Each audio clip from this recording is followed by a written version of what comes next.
Hello, मेरा नाम है अभिषेक और स्वागत करता हूं बच्चों आप सभी का हमारे इस खूबसूरत से प्यारे से प्लेटफॉर्म पे जिसका नाम है जेआर कॉलेज। तो यार कैसे आप सभी लोग, आई होप आप लोग एकदम बढ़िया होंगे। आप लोग की पढ़ाई एकदम बढ़िया चल रही है बच्चों, सही है। तो जैसा कि आपको पता है हमने हमारे इस प्लेटफॉर्म पे बच्चों शुरू किए हुए हैं केमिस्ट्री के लेक्चर्स। ऑलमोस्ट सारे चैप्टर कंप्लीट हो गए हैं, सिर्फ 2 चैप्टर्स बचे हुए बच्चों आप लोग के। दैट इज दिस, ठीक है, एक पॉलीमर केमिस्ट्री और लास्ट आपका एक ग्रीन केमिस्ट्री बचा हुआ है, सही है। दोनों ही एकदम इजी लेसन है, ठीक है। तो डरने की बिल्कुल भी जरूरत नहीं बच्चों। जितने भी डिफिकल्ट पार्ट थे आपके, वो फिजिकल केमिस्ट्री के, इनऑर्गेनिक केमिस्ट्री के, ऑर्गेनिक केमिस्ट्री के, वो सब कुछ मैंने कवर करवा दिया है। अगर आपने नहीं देखा है तो जरूर से जाकर बच्चों प्लेलिस्ट को चेकआउट करो, ठीक है। चेक करो, जाके चेक करो भाभीओ, सही है, चलेगा। तो बच्चों शुरू करते हैं आज के इस लेक्चर को, जहां पे हम लोगों ने शुरू किया था एक बहुत ही प्यारा सा chapter, that is nothing but our chapter 15, introduction to polymer chemistry. सही बात है, जहां पे 2 लेक्चर ऑलरेडी हम लोगों ने पढ़ लिया। सिर्फ और सिर्फ हम क्लासिफिकेशन ही पढ़ रहे हैं, क्योंकि क्लासिफिकेशन ही इतना ज्यादा है इस चैप्टर में, क्या करें बताओ, ठीक है।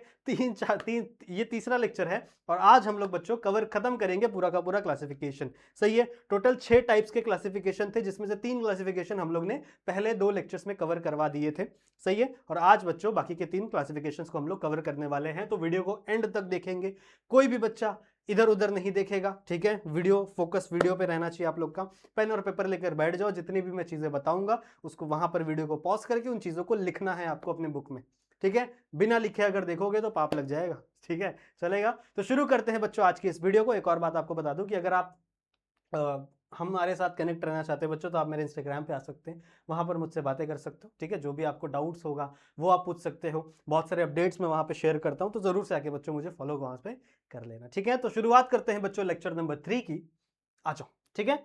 शुरुआत करते हैं लेक्चर नंबर 3 की, जहां पे हमें बहुत सारे क्लासिफिकेशंस के बारे में पढ़ना है। तो देखो, ये सारी बातें तो हो चुकी है ऑलरेडी, ये सारी बातें लेक्चर नंबर 2 में हो चुकी थी। क्लासिफिकेशन की मैं बात करूं तो 3 क्लासिफिकेशन हमारे कंप्लीट हो चुके हैं। कौन कौन से बताइए जरा, कौन कौन से क्लासिफिकेशन हो चुके हैं बच्चों। सोर्स वाला लेक्चर नंबर 1 में हो गया था, स्ट्रक्चर वाला भी लेक्चर नंबर 1 में हो गया था, ठीक है। तो ये दोनों लेक्चर 1 में हम लोगों ने कंप्लीट किए। और जो थर्ड था मोड ऑफ पॉलीमराइजेशन, ये हमने लेक्चर नंबर 3 में कंप्लीट, सॉरी लेक्चर नंबर 2 में कंप्लीट किया। तो ये 3 हमारे कंप्लीट हो गए थे। इसके अंदर एक रिएक्शन मुझे आप मैकेनिज्म आपको सिखाना था, जिसकी वजह से लेक्चर थोड़ा सा बड़ा हो गया था और इसके अंदर सिर्फ एक ही क्लासिफिकेशन हम कवर करवाए थे, सही बात है, ठीक है। तो चलो शुरू करते हैं आज के इस लेक्चर को, जहां पे हम लोग इंटरमोलिकुलर फोर्स ऑफ अट्रैक्शन, यानी on the basis of intermolecular force, किस तरीके से बच्चों आपके जितने भी पॉलीमर्स है वो डिवाइडेड है, उसके बारे में हम लोग बात करेंगे। चलो आ जाओ आ जाओ आ जाओ आ जाओ आ जाओ, चलो। इसके बारे में थोड़ी बहुत बात हमने लेक्चर नंबर 2 में भी कही थी, तो ये सारी चीजें मैंने लेक्चर नंबर 2 में ऑलरेडी लिखवा दिया था बच्चों। और मैंने आपको एक और चीज बताया था, कि ये जो टाइप ऑफ क्लासिफिकेशन है ना, that is on the basis of intermolecular force. This classification is really important बच्चों, वेरी वेरी इंपॉर्टेंट, क्योंकि इसके ऊपर से क्वेश्चंस आपके एग्जाम में बनते हैं। कहां से बनते हैं, कौन से टॉपिक से बनते हैं। इसके अंदर टोटल 4 डिवीजन है, ठीक है। तो जो ये जो थर्मोप्लास्टिक वाला डिवीजन है ना, थर्मोप्लास्टिक पॉलीमर या फिर थर्मोसेटिंग पॉलीमर, इसके ऊपर से क्वेश्चंस बनते हैं। कभी कभी इलास्टोमर भी पूछा जाता है, ठीक है। तो इन टॉपिक्स को थोड़ा ध्यान से पढ़ेंगे, सब कुछ बताऊंगा कितना पढ़ना है क्या नहीं। सिर्फ 2 मार्क्स का आएगा, उससे ज्यादा नहीं आने वाला। 1 मार्क्स के लिए आपको डेफिनेशन देना है, हल्का सा एक्सप्लेनेशन देना है, और 1 मार्क्स, पूरा का पूरा 1 मार्क्स जाएगा आपके एग्जाम्पल के लिए। अगर आपने एग्जाम्पल नहीं दिया तो मार्क्स गायब हो जाएगा, समझ रहे हो, ठीक है। तो एग्जाम्पल बहुत जरूरी है बच्चों, ठीक है, समझ में आ गया। तो शुरू करें। क्लासिफिकेशन ऑफ इंटरमोलिकुलर फोर्सेस 4 प्रकार के हैं, टोटल 4 अलग अलग इसमें भी टाइप्स हैं। एक है बच्चों आपका इलास्टोमर पॉलीमर, एक है आपका फाइबर्स पॉलीमर, एक है थर्मोप्लास्टिक पॉलीमर, और एक है बच्चों आपका थर्मोसेटिंग पॉलीमर, सही बात है। सबसे पहले की अगर मैं बात करूं बच्चों, इलास्टोमर की बात करूं, तो ध्यान से देखोगे, नाम से ही हमको क्या पता चल रहा है बच्चों, इलास्टोमर मतलब इलास्टिसिटी। मतलब अगर जैसे मान लो मेरे पास यहाँ पे कुछ है जिससे मैं आपको कुछ दिखा सकूं। चलो अभी तो नहीं है मेरे पास, तो मेरे पास एक थ्रेड था, थ्रेड नहीं सॉरी, एक आई गेस नहीं है मेरे पास, ठीक है, कोई बात नहीं, चलो कोई बात नहीं, चलो कोई बात नहीं बच्चों। आप लोगों ने रबड़ देखा होगा, आप लोगों ने अपने पास रबड़ देखा होगा। रबड़ कैसा होता है, रबड़ इलास्टिक होता है। जब आप रबड़ को खींचो तो वो उसके साथ साथ अपनी साइज को चेंज करता है। जब आप रबर को रिलीज कर दो तो भी वो अपने साइज को क्या कर देता है बच्चों, रिटर्न में चेंज कर लेता है और रिटर्न ओरिजिनल पोजीशन पे आ जाता है, समझ में आई बात, ठीक है। तो रबर का साइज चेंज होता है जब आप उसके ऊपर फोर्स अप्लाई करते हो, और जब आप वहां से फोर्स रिमूव कर देते हो, मतलब फोर्स हटा देते हो, जब उसको रेस्टिंग पोजीशन पर डाल देते हो, तो वापस वो अपने ओरिजिनल शेप या स्ट्रक्चर में आ जाता है। मैंने रबर लाया था, पता नहीं क्यों नहीं मिल रहा, चलो कोई बात नहीं, गिर गया क्या, चलो कोई बात नहीं, ठीक है। तो अब तुम लोग ने तो रबर देखा ही होगा। तो वही चीज है बच्चों आपकी elastomer. Elastomer is none other than आपका जो रबर है, जो हम लोग मिठाई वगैरह बांधने में लगाते हैं ना। तो क्या लिखा हुआ है बच्चों, यहां पे देखो, the substance which get stretched, ठीक है, जो एक सब्सटेंस है जो क्या करेगा, जिसे हम लोग क्या कर रहे हैं, स्ट्रेच कर रहे हैं by external force, with the help of some external force. आपने कुछ एक्सटर्नली फोर्स लगाया, आपने कुछ बाहर से फोर्स लगाया, and with the help of that force वो क्या हो गया, स्ट्रेच हो गया। जो सब्सटेंस है वो क्या हो गया, थोड़ा सा स्ट्रेच हो गया। And restore on releasing the force, और जैसे ही आपने फोर्स को रिलीज किया, जैसे आपने फोर्स को रिलीज किया, वो अपने शेप में वापस आ गया, मतलब वो रीस्टोर हो गया। वो क्या हो गया बच्चों, रीस्टोर हो गया after releasing force, is called as elastomer. इसी को हम क्या कहते हैं बच्चों, इलास्टोमर कहते हैं। इसी को हम क्या कहते हैं बच्चों, इलास्टोमर कहते हैं। तो ध्यान से पढ़ना है, बहुत आसान है बच्चों, मुझे नहीं लगता इसमें कुछ डिफिकल्ट है, बहुत आसान है। क्या है, एक ऐसा सब्सटेंस जो स्ट्रेच हो रहा है जब आप उस पर फोर्स अप्लाई कर रहे हो, और जैसे ही वहां से आप अपना फोर्स रिमूव कर रहे हो, वो वापस ओरिजिनल फॉर्म में आ जा रहा है, वापस रिस्टोर हो जा रहा है। इसी को हम इलास्टोमर कहते हैं। बहुत इजी, इससे इजी कुछ नहीं हो सकता। दे शो इलास्टिसिटी, ऑब्वियस सी बात है बच्चों, अगर वो खिंच रहा है तो उसके अंदर इलास्टिसिटी है, this is a physical property. उसकी फिजिकल प्रॉपर्टी क्या है बच्चों, कि वो इलास्टिसिटी दिखा रहा है। समझ में आई बात, ठीक है। वो क्या दिखा रहा है, इलास्टिसिटी दिखा रहा है। They show weak van der Waals forces. अब देखो, ऑब्वियस सी बात है ना, हम लोग इंटरमोलिकुलर फोर्स की ही बात कर रहे हैं ना बच्चों।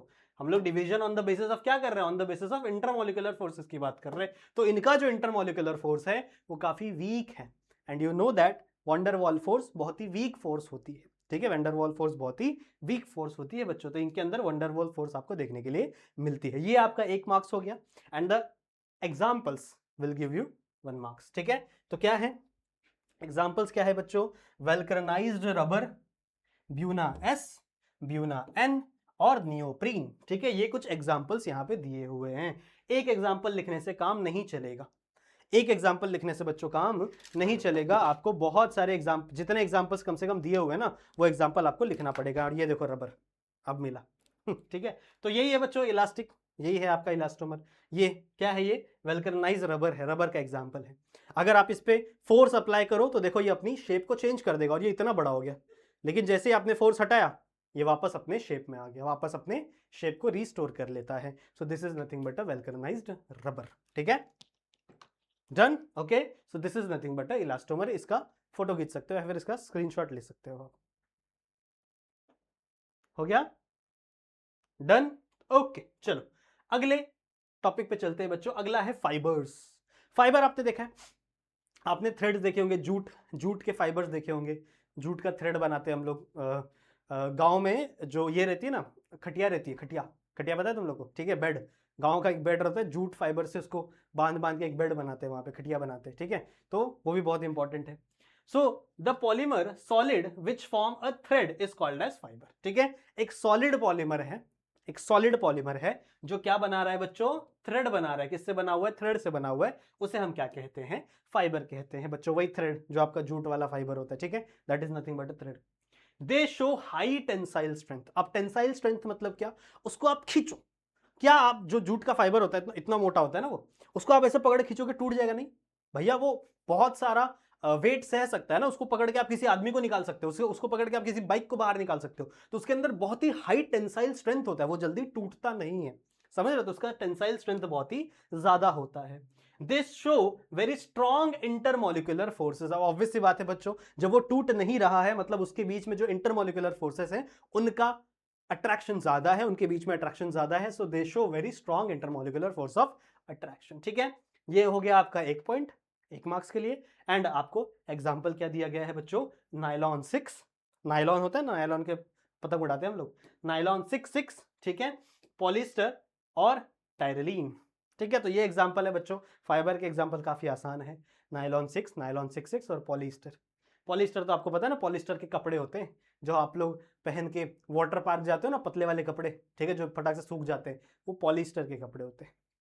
सही है, समझ में आ गया? इसको नोट कर लीजिए बच्चों, फटाफट से इसे नोट कर लीजिए। कर लिया? चलें आगे। ओके, अगला बहुत ही इंपॉर्टेंट टॉपिक है बच्चों, मार्क कर देता हूं यहां पे। It is really really really important. क्या है ये? Thermoplastic polymer. क्या है ये बच्चों? Thermoplastic polymer. अब देखो नाम से ही समझ में आ रहा है प्लास्टिक, नाम से ही क्या समझ में आ रहा है? प्लास्टिक। ठीक है, तो मैं आपको ऐसे बता देता हूं। देखो नाम में क्या है? थर्मो और प्लास्टिक। टेम्परेचर है, थर्मो का मतलब क्या होता है? Temperature, heat. ठीक है, थर्मो का मतलब क्या होता है? हीट कह लो, टेम्परेचर कह लो, और प्लास्टिक तो प्लास्टिक ही है। तो फॉर एन एग्जाम्पल, मेरे पास एक प्लास्टिक की बॉटल है, मान लो ये वाली है, या फिर बिस्लरी की बॉटल ले लो, कोई भी एक बॉटल है बच्चों मेरे पास। मैं क्या कर रहा हूं, लाइटर जलाया मैंने, ठीक है, और इस बॉटल को गर्म कर रहा हूं। गर्म किया, गर्म किया, गर्म किया। गर्म होने के बाद ये बॉटल पिघलना शुरू हो गया। बॉटल क्या हो गया? पिघलना शुरू हो गया। तो जब हीट को मैंने इंक्रीज किया, जब हीट को मैंने इंक्रीज किया, तो ये क्या हो गया? लिक्विड स्टेट में बदल गया। लिक्विड इन द सेंस पिघलना शुरू हो गया ना बच्चों, बहना शुरू हो जाएगा और ये बॉटल खराब हो जाएगा। लेकिन जैसे ही मैंने हीट को हटा दिया, जैसे ही मैंने हीट को साइड में कर दिया, हीट को मैंने हटा दिया, तो वो जो प्लास्टिक था वो वापस सॉलिड स्टेट में आ जाएगा, वापस क्या हो जाएगा? कठोर हो जाएगा, सॉलिड हो जाएगा। समझ में आई बात? ठीक है, इसे हम कहते हैं थर्मोप्लास्टिक पॉलीमर। अब देखो पढ़ लो, वही है। The polymer which are capable of repeating softening, जो वापस सॉफ्ट हो सकता है, वापस हीट हो सकता है, उसी को हम लोग क्या बोलते हैं? Thermo softening on heating. मतलब जब आपने इसको हीट किया, जब आपने इसको गर्म किया, तो ये क्या हो जाएगा? सॉफ्ट हो जाएगा, मतलब एकदम सॉफ्ट सॉफ्ट सा हो जाएगा। लेकिन वापस हार्ड हो जाएगा कब? जब आप इसको कूल करोगे। वापस जब आप इसको कूल करोगे ना बच्चों, तो ये आपको वापस हार्ड देखने के लिए मिलेगा। इसी को हम लोग क्या बोलते हैं? Thermoplastic polymer. इसी को हम क्या बोलते हैं बच्चों? Thermoplastic polymer. ऑब्वियस सी बात है बच्चों, प्लास्टिक है, so they show plasticity. Plasticity मतलब प्लास्टिक का बिहेवियर दिखा रहा है, सो दे शो प्लास्टिसिटी। सही बात है। They show moderate intermolecular force of attraction. बच्चों इनके अंदर मॉडरेट लेवल पे, ना ज्यादा ना कम, ठीक है, मॉडरेट लेवल पे इंटरमोलिकुलर फोर्स ऑफ अट्रैक्शन दिखाते हैं ये भाई साहब। एग्जांपल्स, पॉलीथीन, आपकी जो पन्नी होती है घर की, पॉलीस्टीरीन, पॉलीविनाइल्स, ठीक है, पीवीसी, जो हमारे घर में पीवीसी की पाइप्स आती है, बहुत सारे बॉटल्स भी पीवीसी के बनते हैं। सही है, जैसे फॉर एग्जांपल ये। सही है, तो ये जो बॉटल्स है बच्चों, ये इसके एग्जांपल्स हो सकते हैं। कॉपी इट, बहुत ईजी है बच्चों, कुछ भी नहीं है, कुछ भी नहीं है। इफ यू रीड ना, अगर आप इसको एक बार रीड भी कर लोगे ना, तो आप लोगों को समझ में आ जाएगा। बस जब हम लोग स्ट्रक्चर्स पढ़ेंगे, तो स्ट्रक्चर्स थोड़े से डिफिकल्ट है, स्ट्रक्चर्स थोड़े से ऐसा लग सकता है आपको कि डिफिकल्ट है सर, बहुत बड़े बड़े स्ट्रक्चर है, लेकिन कुछ भी नहीं है। अगर आप एक बार स्ट्रक्चर को समझ लोगे ना, तो वो भी एकदम ईजी है। हो गया? ये नोट हो गया? वीडियो को पॉज करके नोट कर लो। नोट हो गया? चलो अगला, आखिरी इस वाले टॉपिक का, that is nothing but a thermosetting polymer. अब देखो नाम से क्या समझ में आ रहा है? Thermosetting polymer. सेटिंग क्या होता है? वो वाली सेटिंग नहीं, ठीक है। सेटिंग क्या होता है? जैसे हमारे फोन में एक सेटिंग होता है, आपने मान लो फोन में सेटिंग में जाके वाईफाई ऑन कर दिया, तो जब तक आप उस सेटिंग को चेंज नहीं करोगे, वाईफाई बंद नहीं करोगे, तब तक वो आप वाईफाई आपका ऑन ही रहेगा। समझ रहे हो? तो मतलब सेटिंग मतलब क्या है बच्चों की, एक चीज आपने कर दी, तो उसके बाद वापस वो दूसरे में चेंज नहीं होगी, अपने आप तो चेंज नहीं होगी। तो इसी तरीके से बच्चों, थर्मो का मतलब क्या है? हीट, और सेटिंग मतलब क्या है? कोई भी चीज फिक्स हो गई है, कोई भी चीज क्या हो गई है? फिक्स हो गई है।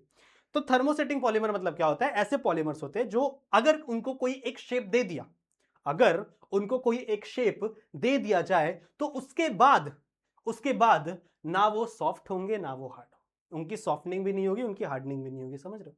तो मतलब वो अपना शेप चेंज नहीं करेंगे। जब टेम्परेचर चेंज होगा, जब हीट अप्लाई की जाएगी उनके ऊपर, तो उनका शेप चेंज नहीं होगा। क्लियर है? वही चीज यहां पे भी लिखा हुआ है बच्चों, the polymer which once become hardened, एक बार क्या हो गए? वो एकदम हार्ड हो गए हैं, तो उसके बाद they can not soften by heating, उसके बाद वो कभी भी सॉफ्ट नहीं होंगे हीट करने के बाद। कितना ही हीट कर लो उसको बच्चों, पर वो उसके बाद कभी भी सॉफ्ट नहीं होंगे। इसको हम लोग क्या बोलते हैं? Thermosetting polymer. जैसे मान लो इन्होंने अपनी सेटिंग चेंज कर ली, अब सेटिंग इनकी अलग हो गई है, ठीक है, अब ये एक बार हार्ड हो गए, उसके बाद ये सॉफ्ट नहीं होने वाले, कितना भी इनको हीट कर दो। ठीक है, इसके एग्जाम्पल ये बोल सकते हो आप। अब ये थोड़ा हार्ड पॉलीमर है, ठीक है, इसको आप ज़्यादा हीट करोगे तो नहीं चेंज होगा। इससे ये बोल सकते हो, इसको आप ज़्यादा हीट करोगे तो चेंज नहीं होगा। So these are one of the example of thermosetting polymer. सही बात है। दे आर रिजिड, ऑब्वियस सी बात है बच्चों, अगर ये अपना शेप चेंज ही नहीं कर रहा है तो एकदम स्ट्रांग है, रिजिड है। सही है, so they are rigid in nature. Very strong intermolecular force, बहुत ही स्ट्रांग है भैया, क्योंकि अपना शेप ही नहीं चेंज करना चाहता तो ऑब्वियस सी बात है बच्चों, इंटरमॉलिक्यूलर फोर्स ऑफ अट्रैक्शन बहुत ही ज्यादा होगी। And also show cross linked covalent bond. ओ हो, देख रहे हो मतलब क्या है? जैसे मान लो ये आपके मोनोमर से, यहाँ पे ऐसे मोनोमर से, यहाँ पे भी ऐसे मोनोमर से। अब कुछ लिंक ऐसे होते हैं, कुछ लिंक ऐसे होते हैं, तो इनके बीच में जो बॉन्ड होता है ना, ये बॉन्ड किससे बना हुआ है? कोवेलेंट बॉन्ड से बना हुआ है। And we know that covalent bond is strongest bond, बहुत स्ट्रॉन्ग बॉन्ड होता है बच्चों। ठीक है, कोवेलेंट बॉन्ड बहुत स्ट्रॉन्ग बॉन्ड होता है। क्लियर है? इसके एग्जांपल बच्चों बेकेलाइट। बेकेलाइट पता है आप लोग को? जो व्हाइट बोर्ड होते हैं ना, व्हाइट बोर्ड पे हम लोग मार्कर से लिखते हैं, तो वो व्हाइट बोर्ड बेकेलाइट का बना है। यूरिया, फॉर्मल्डिहाइड, रेजिन्स, ठीक है, वो मोटे वाले रेजिन्स आते हैं ना, वो बच्चों किसके हैं? आपके थर्मोसेटिंग पॉलीमर के एग्जांपल्स हैं। तो प्लीज इसे भी नोट कर लीजिए फटाफट से, फटाफट से बच्चों, फटाफट से इसे भी नोट कर लीजिए।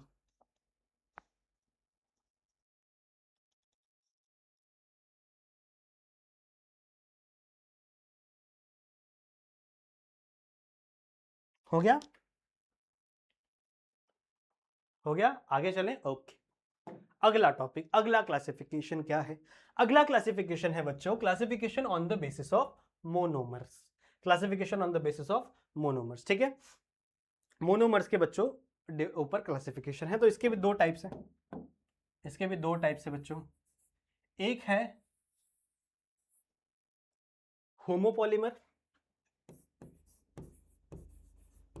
होमोपॉलीमर, और एक होता है बच्चों कोपॉलीमर, कोपॉलीमर। क्या है दोनों में डिफरेंस बच्चों? जो होमोपॉलीमर्स होते हैं ना बच्चों, होमोपॉलीमर्स जो होते हैं उनके अंदर सिर्फ एक टाइप का ही रिपीटिंग यूनिट होता है। मतलब जो मोनोमर्स हैं वो एक ही टाइप के होते हैं। सही है? सही है? सो यहां पे आप क्या लिखोगे? द, और यू कैन से, क्या है यार ये, जो कलर चाहिए वो कलर में लिखता ही नहीं है। हाँ, this type of polymer, this type of polymer contain only one type of repeating unit, only one type of repeating unit। समझ में आई बात? जो होमोपॉलीमर है, और ऐसा लिख सकते हो, the polymer contain only one type of repeating unit is called as homopolymer. समझ में आई बात? ठीक है, तो होमोपॉलीमर वो पॉलीमर्स होते हैं बच्चों जिनमें सिर्फ एक ही प्रकार का, एक ही टाइप का क्या देखने के लिए मिलेगा आपको? मोनोमर देखने के लिए मिलेगा। मतलब एक ही चीज बार बार रिपीट हो रही है, उसके अंदर कोई दूसरा मोनोमर नहीं है। इसके एग्जाम्पल्स क्या हो सकते हैं बच्चों? इसका एग्जाम्पल आप पॉलीथीन लिख सकते हो, पॉलीथीन लिख सकते हो। इसका एग्जाम्पल आप नाइलॉन 6 लिख सकते हो। इसका एग्जाम्पल आप नाइलॉन 6 लिख सकते हो। ठीक है, और भी बहुत सारे एग्जाम्पल है, पर 3 एग्जाम्पल बहुत होते हैं। 3 एग्जाम्पल बच्चों इनफ होते हैं। ठीक है, 3 एग्जाम्पल्स आर इनफ। क्लियर है? दिख रहा है आपको?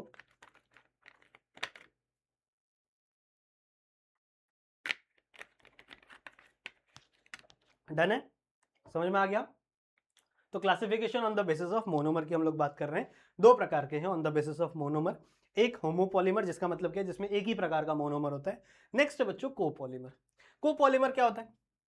कोपॉलीमर क्या होता है? द पॉलीमर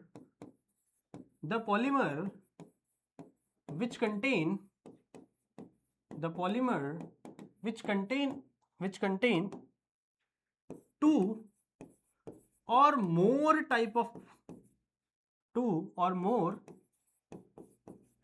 of क्या? two or more type of monomers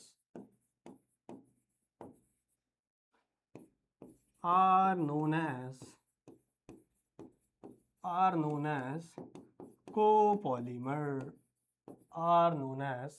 copolymer. समझ में आई बात? समझ में आई बात? तो ऐसे पॉलीमर्स बच्चों विच कंटेन ओनली दो या दो से ज्यादा टाइप ऑफ पॉलीमर इसके अंदर होनी चाहिए, मोनोमर इसके अंदर होनी चाहिए, अलग अलग प्रकार के मोनोमर इसके अंदर होने चाहिए। ठीक है, उसको हम लोग क्या कहेंगे? कोपॉलीमर कहेंगे। ठीक है, हम उसे क्या कहेंगे बच्चों? कोपॉलीमर हम उसे कहते हैं। क्लियर है, समझ में आ गई बातें। इसका एग्जाम्पल आप क्या लिख सकते हो, इसका एग्जाम्पल आप दे सकते हो ब्यूना एस,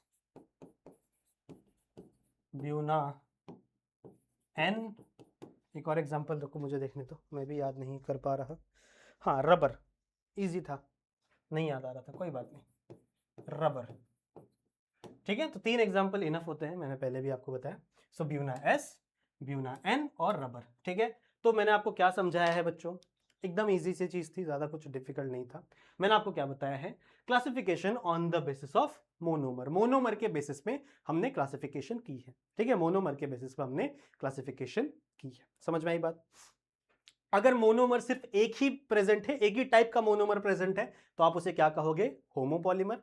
अगर 2 या 2 से ज्यादा टाइप के मोनोमर प्रेजेंट है, तो आप उसे क्या कहोगे, को पॉलीमर। सही बात है, उसे आप क्या कहोगे, कोपॉलीमर कहोगे। इसके एग्जांपल्स क्या क्या है बच्चों, मैंने आपको बताया। इसके एग्जांपल्स, इसमें आप पॉलीथीन लिख सकते हो, नाइलॉन 6 लिख सकते हो, या नाइलॉन 6 लिख सकते हो। 3 एग्जांपल बहुत होते हैं। इसमें एग्जांपल की बात करूं तो ब्यूना एस, ब्यूना एन और रबर। ठीक है, नोट कर लीजिए, बहुत आसान है, कुछ भी नहीं है।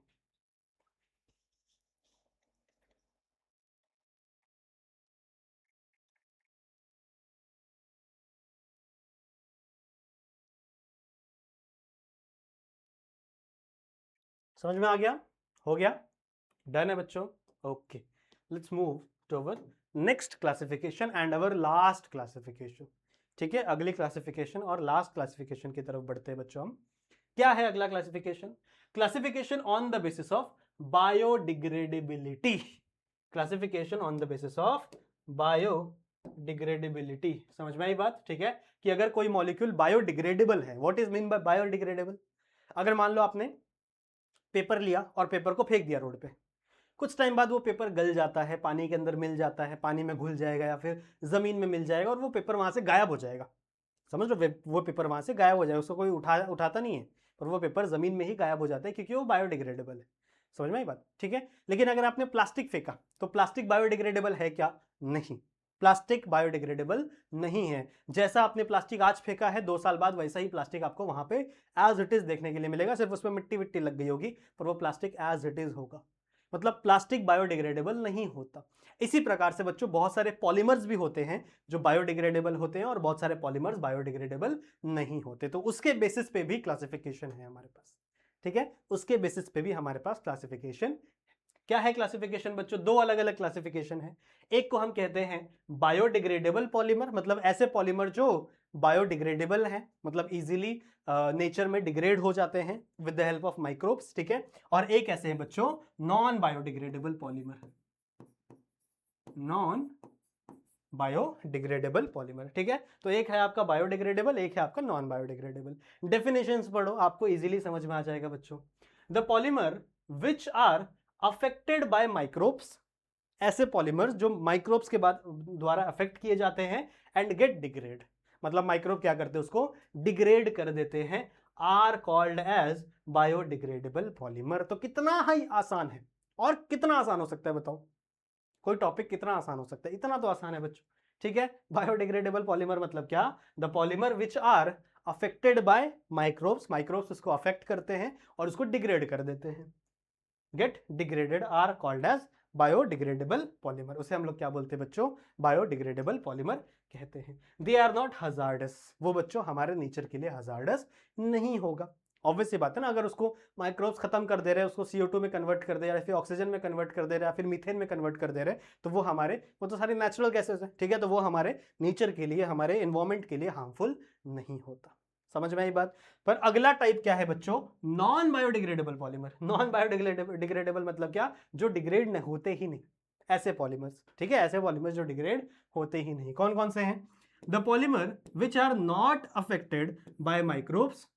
उल्टा हो गया, अगर आपने एक डेफिनेशन याद की तो उससे आपको दूसरा डेफिनेशन इजीली याद हो जाएगा। ठीक है, सो ऐसे पॉलीमर्स जो माइक्रोब्स के द्वारा अफेक्ट नहीं किए जाते and does not gate degrade, जो डिग्रेड नहीं होते, उसे ही हम लोग क्या बोलते हैं, degrade in nature, degrade in nature. ठीक है, तो इसे ही हम लोग क्या बोलते हैं बच्चों, नॉन बायोडिग्रेडेबल पॉलीमर। क्या है ये, they are very very much harmful, बहुत हार्मफुल होते हैं बच्चों हमारे लिए, और हजार्डस होते हैं। हमारे लिए हार्मफुल भी होते हैं और हजार्डस भी होते हैं, क्योंकि नेचर में है भाई, डिग्रेड ही नहीं हो रहे, कूड़ा कचरा बढ़ा रहे हैं। समझ रहे हो, समझ में आ रही बात? जैसे प्लास्टिक है तो हम लोग बोलते हैं ना प्लास्टिक मत फेंको। अभी के जो प्लास्टिक्स आए हैं वो थोड़े से डिग्रेडेबल है, पहले जो प्लास्टिक्स थे वो डिग्रेड होते ही नहीं थे, तो उसके बाद गवर्नमेंट ने उसको बैन किया, फिर उसके थोड़े अच्छे बेटर वर्जन लॉन्च किए जो डिग्रेड हो सकते थे। समझ में आई बात? ठीक है, तो नाइलॉन वाइलॉन डिग्रेड नहीं होता, ठीक है, पॉलीथीन डिग्रेड नहीं होता, ठीक है, तो वो सारे इसके एग्जाम्पल आप बना सकते हो। चलेगा, इसको नोट कर लीजिए फटाक से।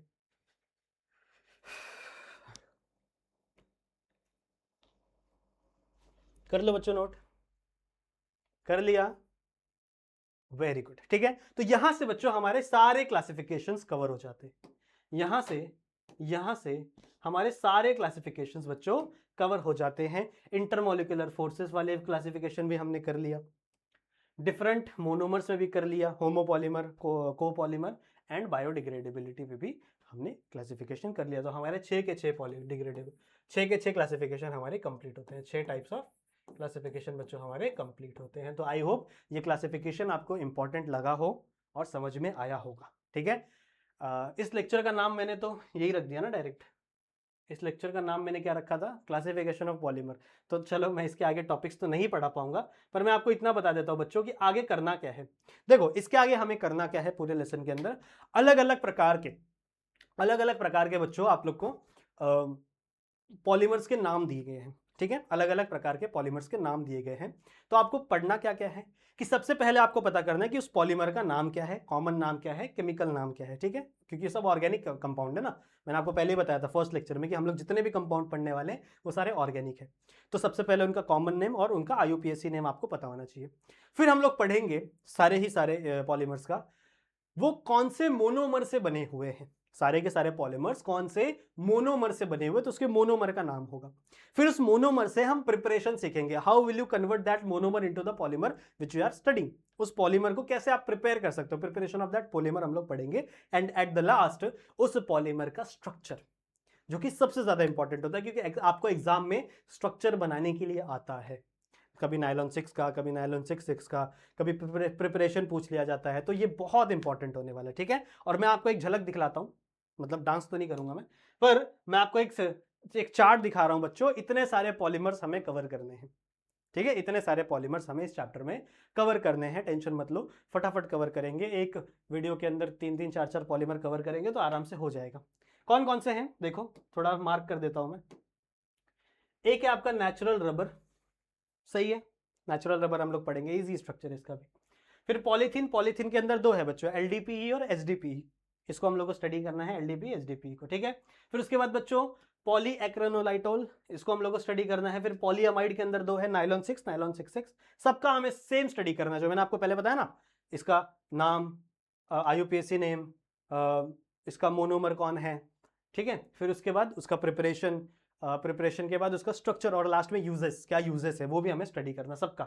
पॉलिस्टर, पॉलिस्टर को भी हम लोग टेरेलिन भी बोलते हैं, डैक्रॉन भी बोलते हैं, इसको ही आप बोल सकते हो, ठीक है। उसके बाद हमें स्टडी करना है फिनॉल फॉर्मल्डिहाइड पॉलीमर, ये ग्रुप है, इसके अंदर दो स्टडी करने बच्चों हम लोग को, एक बेकेलाइट और एक मेलानामाइन, ठीक है, ये स्टडी हमें करना है। फिर ब्यूना एस, यानी ब्यूना एस रबर हमें स्टडी करना है। विस्कस रेयन स्टडी करना है। नियोप्रीन स्टडी करना है, ये बहुत इंपॉर्टेंट है, ये भी आता है, बेकेलाइट भी आता है, नाइलॉन 6 आता है, पॉलीथीन आता है, नेचुरल रबर आता है, एग्जाम की बात कर रहा हूँ, कहाँ कहाँ आता है बता रहा हूँ, ठीक है। बायोडिग्रेडेबल पॉलीमर में दो हमें स्टडी करना है, PHBV और एक आपका नाइलॉन 2 नाइलॉन 6 पॉलीमर आपको स्टडी करना है। तो इतनी चीजें बच्चों, इतनी चीजें हमें स्टडी करनी है इस वाले लेसन के अंदर, तो हो जाएगा, चलेगा। इस लेसन का, इस लेक्चर का नाम मैंने रख दिया था बच्चों क्लासिफिकेशन पार्ट 3, तो हम लोग सिर्फ क्लासिफिकेशन तक ही इसको एंड करेंगे। आई नो थोड़ी सी छोटी वीडियो बनी, पर कोई बात नहीं, नेक्स्ट वाली वीडियो से बच्चों हम लोग वीडियो को बड़ा करेंगे, उसका स्केल बड़ा करेंगे, बहुत सारे पॉलीमर्स को एक साथ कंटिन्यू करेंगे। बहुत इंपॉर्टेंट है बच्चों, सबका स्ट्रक्चर कैसे बनाना है वो मैं आपको सिखाऊंगा, सबके छोटे छोटे ट्रिक्स बताऊंगा, प्रिपरेशन कैसे करना है, यूजेस कैसे याद रखना है, वो सब कुछ मैं आप लोग को बताने वाला हूं। तो इस चैनल पर बने रहो, बहुत सारी चीजें बच्चों, इंटरेस्टिंग चीजें आप लोग के लिए आने वाली है, बहुत सारे कोर्स भी हम लोग प्रिपेयर कर रहे हैं, ठीक है, तो वो भी आप लोग को मिलेंगे, टेंशन बिल्कुल भी लेने की जरूरत नहीं है। बस आप लोग को पढ़ाई करनी है, अपने एंड से जितना मेहनत हो सकता है बच्चों उतना मेहनत करना है, अपने लिए मेहनत करो, अपने फैमिली के लिए मेहनत करो, ठीक है, अपने फ्यूचर के लिए मेहनत करो, क्लियर है? ठीक है, चलेगा बच्चों। तो मैं मिलता हूं आप लोगों से ऐसे ही और वीडियो में जहां पे हम लोग और भी बहुत सारी बातें करेंगे। तब तक के लिए आप अपना ध्यान रखिएगा and keep studying. Bye bye.